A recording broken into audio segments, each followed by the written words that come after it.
all need to make smart decisions with our money. The Long-Term Investor podcast shows you how by distilling complex financial matters into easily digestible lessons. And now, here's your host, Chief Investment Officer at PlanCorp and the author of Making Money Simple, Peter Lazaroff. Welcome back to The Long-Term Investor. Today's guest is Haley Sachs, better known online as Mrs. Dow Jones. Haley has spent the last decade making personal finance feel a lot less intimidating and a lot more entertaining. And I think that comes from her early career work in comedy, working for people like David Letterman and later Lorne Michaels. But she is on this show today to talk about her new book, Future Rich Person, which is built around the idea of action money, the money you create by earning more and spending more intentionally.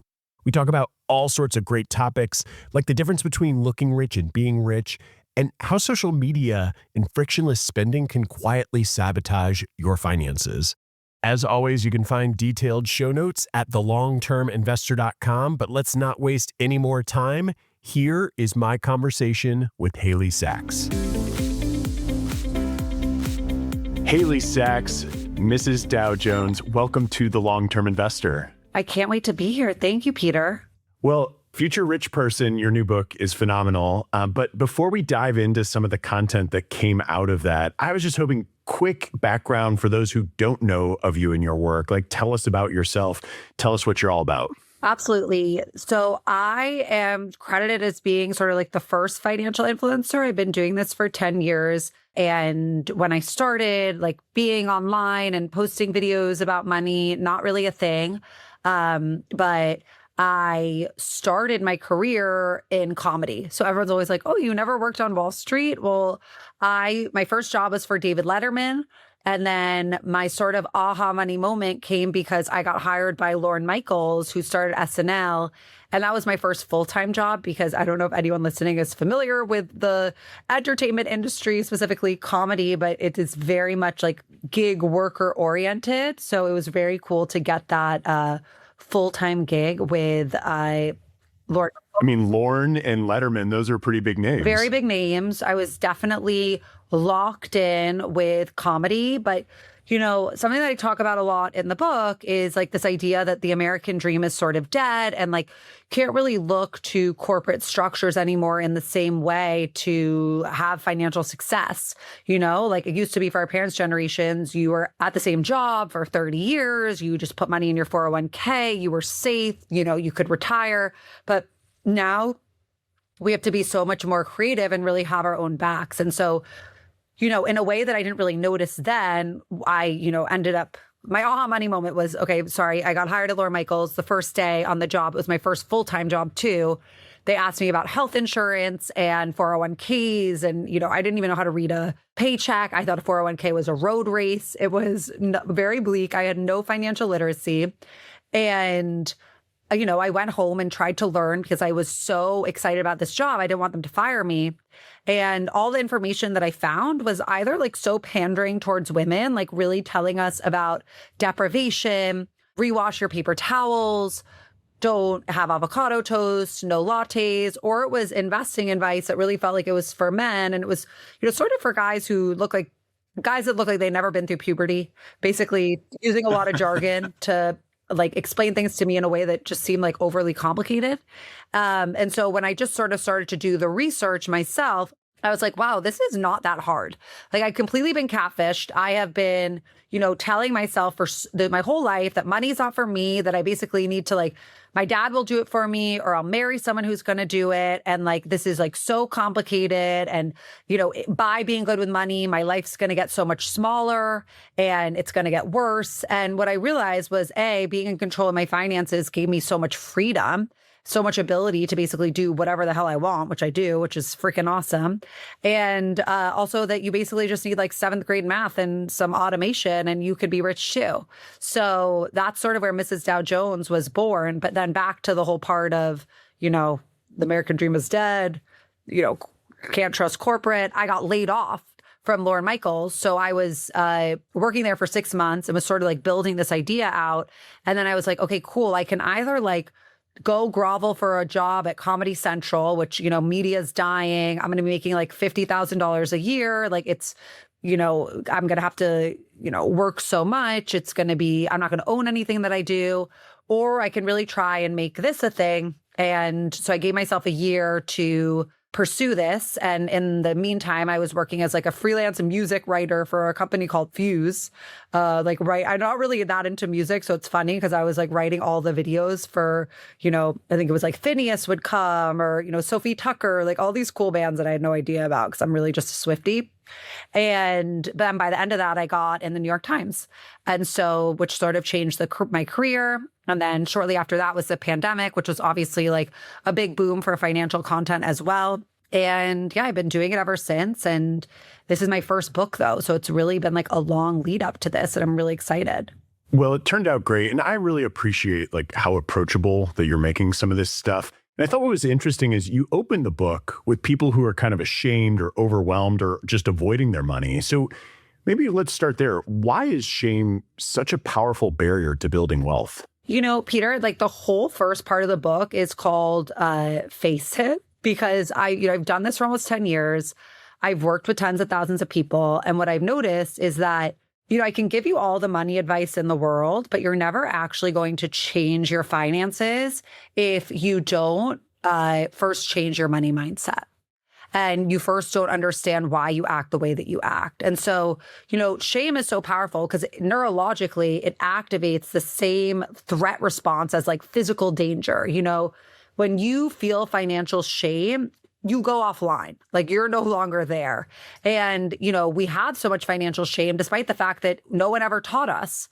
There's a reason that with generational wealth, 90% of it is gone by the second generation. And by the third generation, 70% of it is gone. And it's because anyone can inherit money, but no one can inherit financial literacy. So every person that you see who's rich or who's doing well with their money is someone who learned, who took the time to learn. So, when people talk about shame being this powerful barrier to building wealth, I love to always take the other side, which is like, okay, yeah, you might feel ashamed, but what are you ashamed of? Because you were never taught this. It's not taught in schools. I guarantee your teachers never taught you this. And you not knowing anything actually puts you in the same boat as like Warren Buffett, Oprah Winfrey, Rihanna, like Michael Bloomberg, whoever you look up to in the financial space, like Jay-Z, whatever, all these people who made a lot of money and are keeping it and growing wealth started at the same place as you. And the only difference between you and them is that they have the audacity to try and become a future rich person. So it's really about just taking that risk and getting out of your own freaking way. Now, everybody, when we're talking about trying to be a future rich person, everybody's always talking about investing in the stock market. And hey, like the show's called The Long-Term Investor. I've written a book on that too. Like investing in the stock market's important, but you highlight how maybe the better investment is in yourself, like your skills, your confidence, your earning potential. Why do you feel like people should be starting there? It's not that it's a better investment necessarily, but like a huge part of my book is about making more money. I think that especially, like I said, for women, not to be a broken record, we're told all about this shame but there's a floor to how much you can cut, but there's no ceiling to how much you can earn. So, we're never taught negotiation. And most of us are also like not taking into our own hands our ability to make ourselves more valuable. Like we sort of passively, it's this American dream that we're sold, right? That like, if you just stay on this path, you don't really have to do anything. As long as you just follow it, you're going to get where you want to be. And that's actually not true anymore. You have to be much more aggressive and much more creative. And so what that means in practicality is like, building your skill set, making sure that you are keeping track of your wins at work. So when you negotiate, you have a full track record of that. There's so many ways to improve your ability to make more money. And like that is going to have a much bigger impact on your long-term financial health than anything else, as long as you don't spend it all. If you can make more money, not spend it all, and put it to work in the stock market, you need both. You need to make more money and then also use it to grow wealth. Then you will reach financial freedom. You'll be a future rich person. I like that you mentioned the wins part now. I think you called it a wins folder in the book where you like kind of compile a wins folder. And Haley, I did that the first, 5 or 6 years of my career where every quarter on a piece of paper, I would write down the things I did and I would show it to the person I was reporting to, because I think what people forget is nobody's thinking about you. Everybody's kind of thinking of themselves. It's just a little bit of human nature. And so it's like one thing to celebrate, and it's another way to like document, hey, I'm adding value. And it sort of lets you, if you don't follow, I had somewhat of a nonlinear career path. I would argue you did too. Sometimes those wins are what like shows you the path, but you also say like, hey, if you don't spend it all, that's the other way to wealth. I mean, you definitely talked about that in the book. Tell me what like better spending looks like in your opinion. So first of all, like I love money. I love spending money. Me too. Yeah, like I agree. We could spend some together sometime. But I'm not that financial expert who comes at things from a place of deprivation, because I know just from my own life, I think something that held me back so much from taking control of my finances was this idea that it was really going to suck to be good with money. That like, oh, if I, sort of like going on a diet or starting a workout plan or something where you're like, oh, I know I should do that, but it's going to be so hard. I don't want to, it sounds brutal, And so not about deprivation. I love money. I don't think that so much of financial advice makes you feel like to be good with building, growing wealth and like reaching financial freedom, becoming a future rich person, you have to like absolutely cut everything out. And, I have a future rich person spending plan in the book, which really has balance. Like I really believe sort of, similar to a diet where it's like, you can't be so extreme or you're going to go off the rails. And so I talk a lot about the 50-30-20 budgeting rule just as a template. So 50% of your after-tax income towards needs, 30% towards wants, 20% to future you. And that's your action money. But that 30% towards wants is so important. So you can use that in any way that fits you. That could be, maybe you're someone who wants to go on like one big trip a year. Put it towards that. Maybe you're someone who wants to go on like a few smaller trips. Maybe you're someone who like loves to go to theater. Maybe you're someone who like loves to buy vintage jewelry, or you want, whatever your thing is that really gets you going. But, something that I talk a lot about in the book too is having a money date, which is a set time every month where you look through your finances, which I mean, most people don't do, which is crazy because what you don't measure will never grow. It's so important to keep an eye on your bottom line. But one of the things that I love the most about a money date is that you can look through your spending and ask yourself, like, how did I feel with this purchase?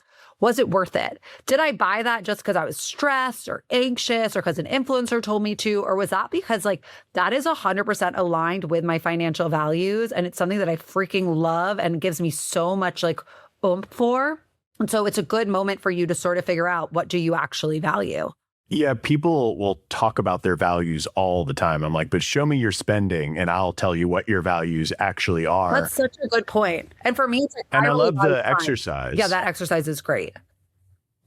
There's times where I've like, when earlier in my career, I spent more time like trying to help people just find more money to save. And say like, hey, you and a significant other, print off the same credit card statement and put like high value, medium, and low. And like, if you both have low on something, cut it. It's not about like criticizing one person's low or one person's high, but like anything, like you said, that awareness, whatever exercise that has you kind of looking at your expenses, your savings, your cash flows. I think that's wildly, it's just like stepping on the scale every morning. I'm not saying stepping on the scale every morning is going to prevent you from making poor eating choices in the day. I make poor eating choices every day, despite stepping on the scale. But, I'm sidetracking a little. One other thing you were kind of mentioning with the spending is you talked about like saving for goals and like the things that you want to spend on and like what to treat. I mean, how do you feel like somebody should be thinking about short-term goals versus maybe long-term investing or even just long-term goals? I think it's really important to do both, but it's like they both come from different budgets, right? Like if we talk about the 50-30-20 rule, 50% towards needs, 30% towards wants, 20% to future you. So I would say that like if it is a want, like a vacation or something like that, then it should come from that 30%. Versus if it is like a long-term goal that's actually asset building, like, okay, I want to max out my Roth IRA or something like that, it comes from the 20%. So, but it's, everything is a balance. You can't have everything, but you can have anything. So but I do think that having financial goals is really motivating, and that it is something, when you know your why, it makes it really easy to know why not. Great point. And you mention in the book about how you really shouldn't be like saving for the future or investing for long term until you have something set aside. Now, Haley, I wrote a book called Making Money Simple several years ago and talked about emergency funds just as you do. But I, for a few years, have felt like emergency funds need a rebrand. And you sort of do that because you call it like an exit plan, you call it FU money, you call it a fire extinguisher.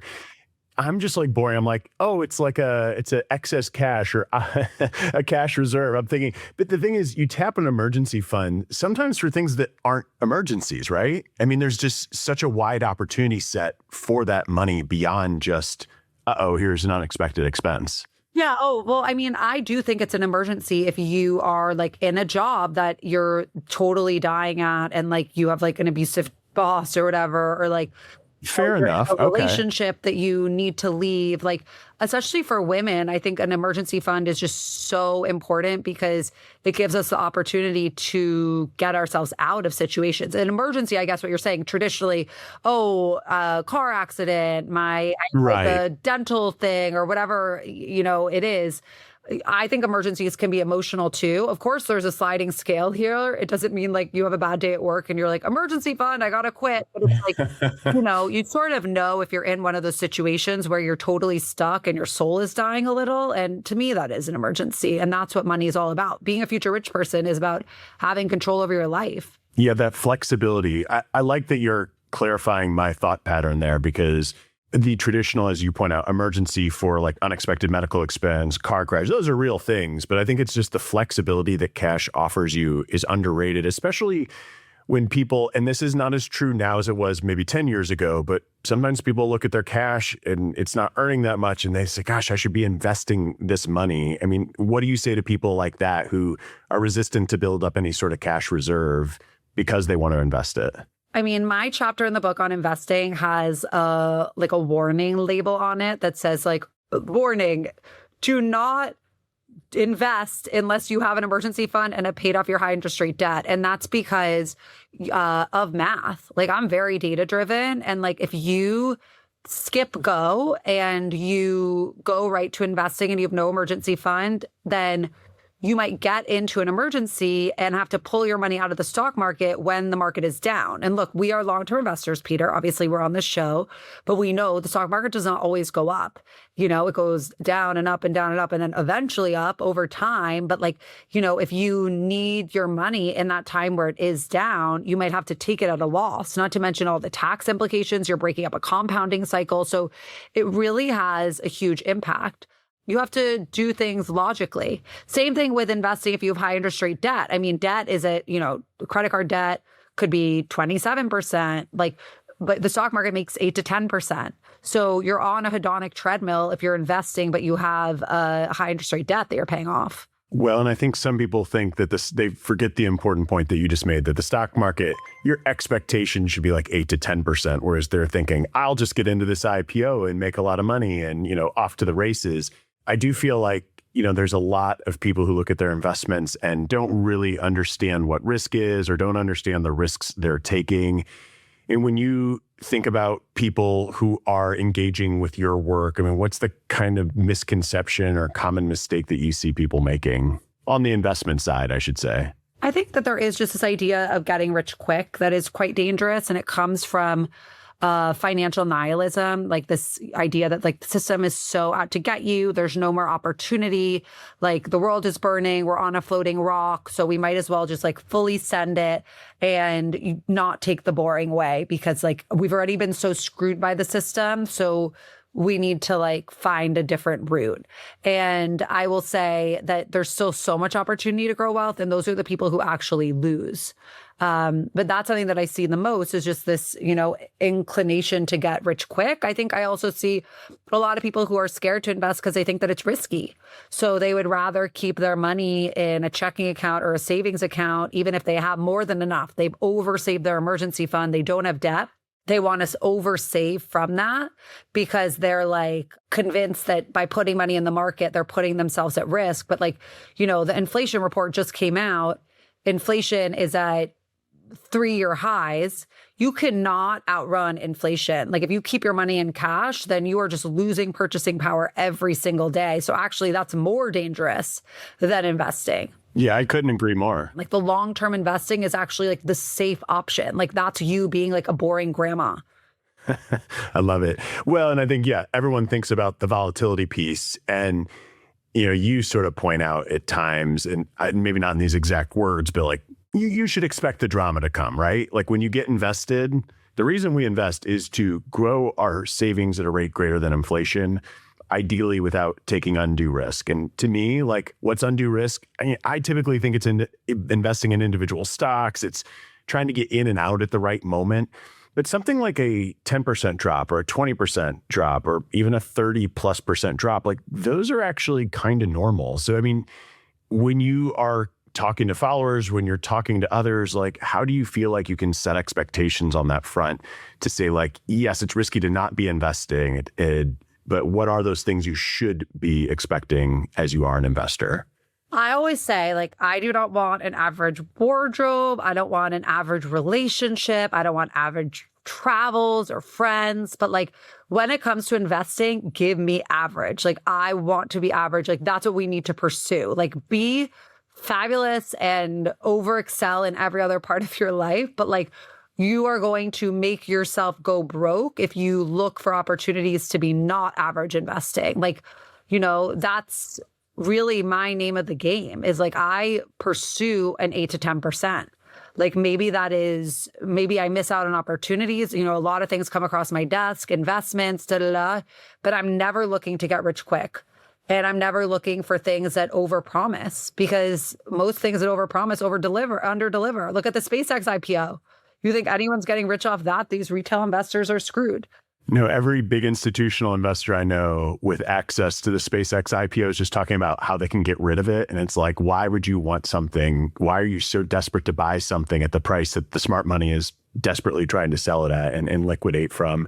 But it kind of comes, you talk about in like your spending part about like looking rich versus like being rich. And sometimes I think that applies to like the portfolio too. Totally. Like I was just in Florida and I saw this guy walking like the boardwalk. I was in Marco Island with a SpaceX IPO shirt. Like it's like people like stolen valor. Nice. They want to be part of this moment. And look, SpaceX is an amazing company, but I'm just all about data. Like the actual Morningstar like valuation of the company is like 40 to 50% lower than what it's being marked as. So I wouldn't go to a store and buy something for 50% more than it is worth. You know what I mean? That's insane. I'm always looking for a good deal. I like a sale. I like to haggle. So yeah, I think looking rich instead of being rich is part of the financial nihilism though, where, really rich people, they're wearing ergonomic shoes. They're like, in UPF clothing. They have a few things that they're wearing every day. Like they're not concerned with what they look like. They don't need to peacock. And it's usually the ones who spend the most time. Like I was just talking to my friend and who is really broke. She's now like a very successful podcaster. Her name is Jackie Schimmel. And when she started, was so broke. And she was like, I never spent more time trying to look rich than when I had nothing. And I feel like that sums it up. I mean, that's the world we live in. Some of it being social media, some of it just being human nature. Human nature, totally. I mean, there's just an article in the New York Times about these influencers who teach you how to look rich. And they have hundreds of thousands of followers and they tell you to wear beige clothes and good tailoring and all that bullshit. And it's like, I don't know. It's your energy is so much better spent learning to invest and focusing on spending less but better and learning how to increase your skills so you can make more money. Like it sounds so boring, but that's really how you're actually going to improve your financial life. And, in this age of social media, it's very hard, Peter. Like we are advertised to 5,000 times a day. Our parents were advertised to 500 times a day. I mean, 20% of what you see online is an advertisement on social media. So all day, you're being told what you should buy, not to mention the cookies in your browser. Like if I look at a dress once, the dress is following me around the internet. And by the way, I'm not even good at avoiding it. Like I am of returns. I still buy I fall for it. I just send everything back that's not right. Like it's like this constant burden really, because it's always this hustle of labels and this package and whatever. Like it's annoying, but it's sort of just like a hard thing about being human now and being online. But that's you have to really clear your cookies. Like I talk a lot about finance. No, but you have to add friction back into your finances. Like unsubscribe to that newsletter, remove Apple Pay because you're going to use it like Apple be paying. Like unfollow influencers. I unfollow so many influencers. Like God bless. Just don't unfollow Haley, everybody. I never Just, tell you to like buy, like even when people ask me to like link my outfit or whatever, I never do that. Like it's like, because also it's what I spend is relative to what I make. So you shouldn't be comparing yourself to me because you don't know my full financial picture, which also drives me crazy on social media. Like, I have a series on Instagram where I compare like someone rich's purchase, like how much it meant to them versus to you. So like Harry Styles just proposed to his girlfriend, Zoe Kravitz, with a $1 million engagement ring. But relative to his net worth, it is the same cost as someone with a $56,000 income, which is the average for America, spending $5,000 on an engagement ring, which is also the average for an American engagement ring.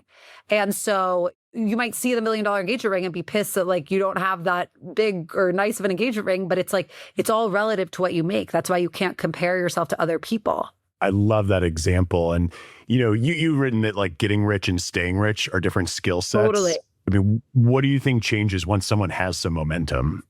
I think wealth preservation is something that we need to talk about a lot more. And it is, it's really hard to get yourself even to the place where you can think about that, right? Like most people, we have no financial literacy. We're put in the system where we're set up to fail. Like no financial institution is incentivized for an average consumer to have any sort of financial literacy. They're incentivized for you to be bad with money. Like they want to take advantage of you. That's how they win.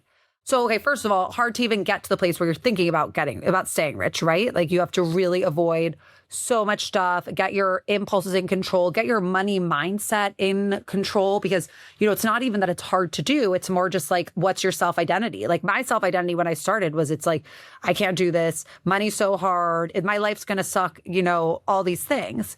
But then I just realized, wow, if I get it in control and then I focus on making more money, life's actually really fun. And so I think that staying rich is really about like tax optimization, which like if you have your own business, that's a whole game. But like even on a smaller scale, if you're a worker who's on a salary, that means like being really diligent about maxing out your tax advantage accounts, using your health savings account as an investment account instead of using it on like health products, like wherever you can to deduct things, because, Uncle Sam sucks. He's all of our uncle. He's the worst. But, it also has a lot to do with avoiding lifestyle creep. Like there was just this study from Goldman Sachs about, people who make $300,000 to $400,000 a year are more likely to be living paycheck to paycheck than people who make under $100,000 a year. And so, what that says to me is that people they're making more money, but they're increasing their spending. And so there's no delta left over, which I call in the book action money. And without that action money, it doesn't matter how much you make. If you don't have something that you're keeping that you can put to work, you're never going to progress in your financial life. And then I think also like with aging parents, that's really hard because a lot of us have to like take care of our parents. There's a financial burden. So, wealth preservation is also about learning how to set boundaries, even when they're really emotional and hard, and learning to put your own oxygen mask on first because, you can help everyone else before you, but that's not actually going to put you in a position where you're going to succeed. Yeah, I feel like I see that, by the way, all the time where you have adults who are taking care of kids as well as their parents, but even if like adults just taking care of their parents and they think of it as more like, well, no, I'm just being a good son or a good daughter. They don't even think of themselves as a caregiver, but they are in fact doing what a caregiver does. And it, certainly can tie over to a lot of things. It used to be, 10 or 20 years ago, all we were talking about in the financial profession was like the wealth transfer, the wealth transfer, the wealth transfer. Well, the baby boomer generation is still alive and still like spending money and they're going to live longer than ever. And I think this idea of like generational wealth for some families, I think people have this picture, like this TV show movie, like image of what generational wealth even is. But like for normal families that, a lot of people actually have generational wealth. It's just the people who had a plan and were consistent and intentional with their choices. I mean, you talk a little bit about generational and wealth. Like where are you at on that? Well, so I grew up with generational wealth and, I have a dad who's a private wealth manager. And so he was really diligent about planning. And I grew up on the Upper East Side, which is like, a very like, there's a lot of rich families, but I feel like we never lived that life to the same degree or anything because he was always planning, and that's sort of how I feel now when I look at my generational wealth, that you want to give your kids enough that they can do anything, but not enough that they don't have to do anything. And that's like the famous Warren Buffett quote that I really believe in. But I also think that it's like, with compound interest, investing a relatively small conservative amount for a child over time adds up so significantly that if there's any way to swing that, it really is something that I think is worth doing because it's like, it's almost too easy, right? Like it's like having 50, if you're not going to touch that money till you're 50 or 60, like you could put in $130,000 and have like 13 million or 16 million by the time you're in your 60s, which is like, that's so crazy. And so, yeah, I really appreciate that. But I also think that it's like, I have a lot of grit and determination, and it's not like I could stop working or would want to. But I think that the lesson that I really learned from that is just like, you have to be focused on your own path. Like it wasn't ever keeping up with the Joneses. It was like, thinking long term about this financial plan and what we wanted, what he wanted to do for his family, what him and my mom wanted to do, and then following that instead, I love hearing the background. And Haley, we've covered a ton of ground here. I mean, if people are still listening and they're starting to feel overwhelmed, like, oh my gosh, like how do I become a future rich person? Like give me like a couple actions somebody could take this week or this month to like get on the right path and get to a place where they're going to have some confidence in their money situation? Well, first of all, I will say that financial confidence follows financial action. So even if you right now are not confident, that's fine. Take financial action, and I guarantee you will change your tune. You'll start to see yourself more as a future rich person. Like it is about changing your belief and like building evidence and a case for yourself as someone who is taking control of your money. And that just starts with like one small step. So, I think really important to sort of brainwash yourself with inspirational financial content. Like whether it's listening to this podcast, my book's on audiobook, like, if you have 4 broke friends, you're about to be the 5th.